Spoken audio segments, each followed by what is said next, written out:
All right, what is up, guys? Welcome back to another video and an exciting one, because I'm going to be breaking down this store right here, this guy. And this is today, and it's 3 p.m. So I'm going to be sharing the story of the entire process of the store while also explaining the 4 main stages that every Shopify store will go through. Now, knowing this process is extremely crucial, especially if you're just starting out, because you'll know whether or not you should run with the product that you're testing right now, or you should switch it up based off of kind of the roadmap that I laid out in this video. So it's kind of like a checklist, and then I'll be going over it with this store and kind of tying it all together. So let's get into it. All right, guys, we are in the computer, and let's get this interesting training going. So just keep in mind, every single store owner will inevitably go through this. This is extremely important to just be aware, whether you're just starting out or you're a complete expert killing it and you just want to watch some really fun videos.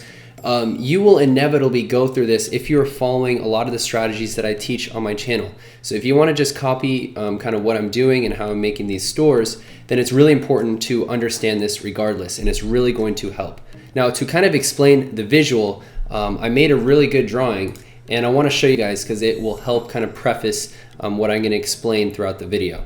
So here are the 4 stages. So what I'm going to be covering is how I like to launch at the most cost-effective way in the first stage, and then the second stage is my relaunch. My third stage is more of like my optimization and looking at what's working, and then I transition into the scaling phase in something a little bit more advanced, right? Not something, but just things that are more advanced as far as scaling and optimizing, right? However, each stage has its purpose, and we can't just go from, okay, I launched my product, to let's just scale incredibly quickly, because each of these has its own layers, so that way we're not trying to build a house on quicksand and it's just falling on top of us. So super important, I had to preface that. Now, let's actually go into the store a little bit, and so that way you guys have a little backstory. So this is the store I'm gonna be covering. So this was actually this was last month. So it did 54 grand in net profit. If we look in the last 7 days, so in the last 7 days, it did 15 grand in net profit. So it is very well on its way. Actually, let's just look at so far this month. Okay, so this month is at 21 grand in net profit, and it's only the 10th. So times 3. So it's well on its way to do very similar numbers to the last month. Now that's great and that's interesting, but the only reason why I'm showing you guys this is because the launch wasn't as impressive. So here is the launch when I officially launched the store, initially tested and saw, okay, which product do I want to try? This is what we're going to be covering in stage 1, so I want to show you the numbers that I had. I ended off the month with $9,000 in revenue. I spent around $2,000 in marketing, and I only netted about $2,500 out of the entire month. And truthfully, it was actually a little bit lower because my product costs, these are my current product costs now, but several months ago, my product costs were a little bit higher. So I would say my net profit was maybe $1,900. But regardless, this was what I was looking at, and truthfully, it doesn't look that exciting. But if we go through the process, there's a lot of potential with each store. And I think you'll see in this video that there's a lot of tools that you can apply when we're kind of following this Google Ads strategy. So let's go ahead and go into the checklist. So the first thing is the initial test. This is by far one of the most important things to try and get right. We do not want to try and scale a business that we're going to have to consistently fix. We don't want to make it an uphill battle for ourselves. So our initial test and our initial launch is extremely crucial. So let me explain it kind of in my view, just kind of explaining what I was doing. So every single time, regardless of any product or whatnot, I always pick a niche. I never go to a general store. General stores in this strategy is very hard to stand out. It's very hard to be the next Walmart or Best Buy. It's actually probably really hard. So we don't have to do that. Instead, the strategy is to be very niche down and choose a couple main products so we look like we are the originators of that product, or we are the authoritative figure. This is what I'm doing. This is what I'm doing to stand out. And also, with this being said, I'm able to charge higher because my entire messaging across my entire website is very, very consistent and persuasive. And because of that, I kind of hold more value versus someone else just kind of throwing products out there, and maybe someone else is cheaper than me, yet I'm getting the sales because I'm speaking to the customer a lot better. You'd be surprised at how important that is. Now, after doing that and picking kind of a general niche that I want to go into, and then having a product, we need to validate the idea and product. And what is the best way to validate it? Well, the best way to validate our idea or product is to actually test it with paid ads. If the market tells us that there is opportunity, that there is not only actually opportunity, but demand as well, that is absolutely what we are looking for. And in fact, actually let's go into the Google Ads account. All right, I'm gonna show you an example of a recent launch. Now, right here are two products that I was testing inside this niche. So I had product 1, product 2. Now, if you notice, I had actually an equal budget on both of them. I'm not saying they spent equal, but they had an equal budget. But one of them spent a lot more, got a lot more impressions, and the other one spent only a little bit.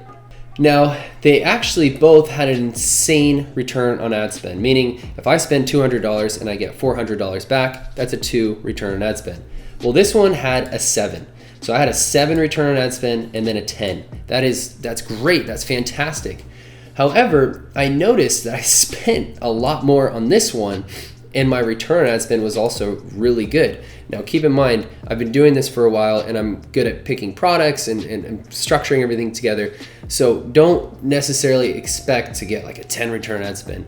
Sometimes I'll have like a 2, a 2.5, a 3, and that is still acceptable for stage 1, right? So if we look at this, I saw, oh, okay, a 10 return on ad spend, I spent $1,000, like this is a no-brainer. I want to focus on this product. Now most people will be like, well, run them both. The reason why I don't want to run them both just yet is because I want to focus my entire store and see how much I can optimize this one product, and then I'll add auxiliary products. I don't want to do too many things at once. I want to make sure that I have a very big focus and get kind of my 80% of sales from maybe my main driver, and then I can add kind of the extra products after. So that's exactly what I did, and it validated the idea very, very well on the platform that I'll be scaling with, right? So I validated the idea, I tested the market on Google, which is the platform I'm gonna be scaling with. If I wanted to use Facebook, then I would have to test the idea on Facebook, right? But this strategy is Google, like what the store is I'm showing you. So what did we just do? Well, I picked a niche, I don't go general store, and I validated the idea or product, and my return on ad spend was over a 2. Now, if we actually looked at that campaign previously, it said target ROAS. I do not start with target ROAS. That's later on in the phases. I do manual CPC. So once this is kind of checked off and we're like, okay, do I like the product? Does the market like the product? And even when I did get a couple sales, did I get a lot of annoying inquiries from customers? Do I even if this did work, would I want this to be scalable? Yes, you can outsource the customer service, but you don't really want to scale a complete headache. I've had that before and it wasn't really that fun. So that's what I kind of like to analyze as a whole. And if this is a yes, now we can continue, and I want to show you kind of the next step. So if you notice, we never bought stock. So one thing I teach is how to test the idea in the most cost-effective way. And the way I do it is actually not by buying stock ahead of time. It's by first testing and marketing, and then if we get sales, then we just got paid and now we can get the stock. However, on the flip side, if we didn't get any sales, well, good thing we didn't get any stock. So it's really a win-win, and we can do it one of two ways. So after we advertise and we get our sales, these are the two options we can do. We can either drop ship, which I think everyone has heard of, but basically drop shipping, we go to AliExpress, we get the product, and we ship it way over to the customer, and they will be so happy to see that their product came in a nice Chinese packaging. They absolutely love that. Now, the second option is actually going to Alibaba. So I like this option a little bit better. I've done them both. I can't be a hypocrite, but Alibaba, the reason why I like this option is because I'll go, if I got 40 sales, I'll get 40 or 50 units. I'll ship it to me and I'll actually look at the product. I'll be like, okay, do I like this product? If this is gonna be a long-term business, I wanna make sure that I kind of kill two birds with one stone. And if there's any like alarming issues that I see with the product, then I'll be like, okay, look, even if I shipped it to the customer, it'd be complaints and refunds. So once I order from Alibaba, I ship it to me, and then I would literally ship it to the customer. It's very efficient, definitely something that I do now, but I do them both. And in saying that, I wanna show you guys actually an app for those of you that choose to dropship. These are the two apps I use. So I was using Aberlo for a while. It's a very good app, definitely very trustworthy because it's been around forever. But also I kind of switched over to de-essers. So when I was scaling a product, this was like several months ago, I was scaling a product just using AliExpress, and I was getting like 20, 30, 40 orders a day. And I was like, man, I don't want to keep fulfilling these orders like manually. I wanted like bulk processing. So then I looked into de-essers and I was like, oh, this can do literally everything. It can literally do mapping, it can bulk process. It was very automated. So then I went with de-essers. However, Aberlo, I guess, has actually the same thing, bulk orders, you can do that. It really doesn't matter. I just think de-essers might be a little bit cheaper, but regardless, these are two very good options to go ahead and use for dropshipping. So we kind of tested the idea.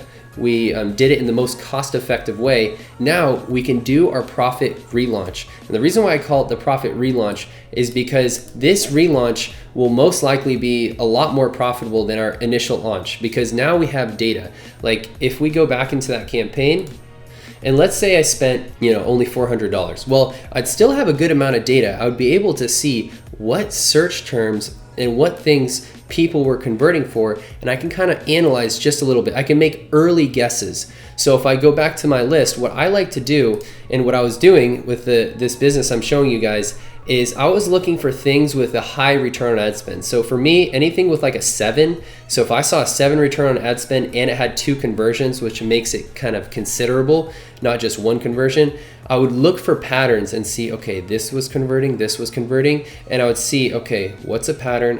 Okay, let me kind of relaunch my new shopping campaigns, my new single keyword ad groups, and now analyze the data and see, okay, I'm relaunching. Did I do it right? Well, let's see. So let me show you actually my second launch. Where is it? And then great. So then here was my second launch. I did about $12,000 in the month, and I netted $8,000. My marketing costs were very low and very targeted. I was kind of hedged my bets a little bit, and I was thinking like I could see kind of a little bit of like what was a consistent term that was converting. And I didn't have too much data, but I did at least have enough to kind of use some common sense. And now I was like, oh wow, like $8,000 in profit, like this is incredible. And what's funny is I kind of thought like this was the cap, because I remember like the next month it wasn't even that great. It was like I made $7,000 in profit, and I was like, okay, like this is probably like my cap, which that's fine, like I'm happy with it. But it wasn't, because what I did was the rest of the checklist. So kind of the timeline of this was I was letting it run. I did $8,000 in 1 month, and then the next month I only did 7, and I was like, okay, that's fine. And then I took all of that data and I was like, okay, I think I could do better with this store, but I need to revamp everything and kind of go off of what customers are asking, what I'm converting for, and restructure my entire website. So this is when I transitioned into stage 3, because I had enough data, and I was like, okay, I need to do pretty much a personalized landing page based on my customer avatar, or based on the demographic of my customer. So you see how, earlier in this video, I was like, well, I don't suggest a general store. Well, it's because it would be very tough to make a personalized store if we're advertising tons of different products. One's in toys, another one in tactical. Like it wouldn't make sense. But with this, I had a lot on my side. So landing page is huge, right? But also Google was actually learning my customer this entire time. It was getting consistent conversions, knowing what times of the week, what times of the day, what demographic, what age range, even what income level, what devices, literally everything. And even location, especially with Google, location is extremely important. Let's just say a bunch of people from Florida are converting, but from Wyoming, not so much. Well, Google now has so many conversions after I was running this for a couple months that I not only changed my landing page, but then I went and I changed all of my shopping ads, all of my keywords, and I was like, okay, I have a lot of data. I can make some really good bets, and I made a lot more of advanced adjustments. So a good example is this. So these are 2 campaigns for the same product. So in this example, one campaign will be going for more broad traffic, very, very broad, of people that aren't really fully aware of my product. And then another half of my campaign will go for people that are more aware of my product, or maybe are searching for my product very specifically. And so I have these 2 campaigns, and I turn it into machine learning, meaning I switch from manual CPC to target ROAS. So now it's completely machine learning, and it's telling Google to find me the best prospects into each of these pools. Rather than mixing them in and having Google take a long time to optimize, I split them, and now Google has a full budget for this campaign and a full budget for this one, and it just gets better and better and better and more optimized. So that's just one way to kind of do a more advanced shopping campaign by utilizing machine learning. Now, if we go back to the checklist, as we're doing this, we kind of naturally now blend into stage 4. Now, stage 4 is, truthfully, this is where we really want to build our moat. So by that, I mean, we need to take all of the customer inquiries. We need to see exactly what we're converting for. We need to now actually duplicate a lot of campaigns to kind of spread out and take a lot of impression share or new cold traffic, but also to see how we can change our product or make our product a little bit better so we can reduce refunds. So we need to fix all of that and create our moat, because if anyone else tries to, let's just say, do this business, well, they're going to run into a lot of landmines. They're not really going to be prepared for everything that you personally just put through in this business. So you're naturally creating your moat. This isn't like a typical like drop shipping store where you see a Facebook ad and you just copy it and you run it with AliExpress. This is more of like a legitimate business that you can then have consistently over and over and over. And I'm really big on consistency, but regardless, I just wanted to at least give you guys an overview. Now, actually, one more thing I wanted to mention is I do have an update. For those of you guys that have been following the channel for, I don't know, more than a week or two, you know that I'm actually releasing my program, my case study, where I'm actually revealing the store. So I'm revealing my $1 million store, and actually the one that I scaled like crazy, that one is going to be completely revealed, and I'm going to show you guys step by step, literally everything, A to Z, products, ads, everything.